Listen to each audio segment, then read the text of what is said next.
Panghalian po kami ngayon guys. Yan. Ito po yung panghalian namin guys. Oh. Yan. Wow! Yan, itlog. Ito nga. Tao na mo. Yummy! Ang ulam.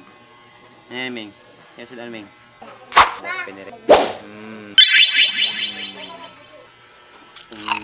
So guys, nanghalian po tayo dyan.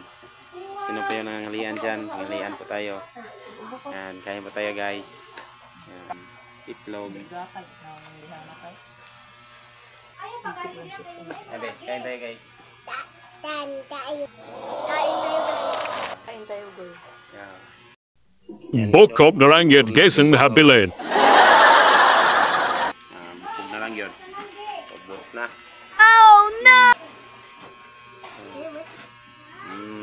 Singong ka oy.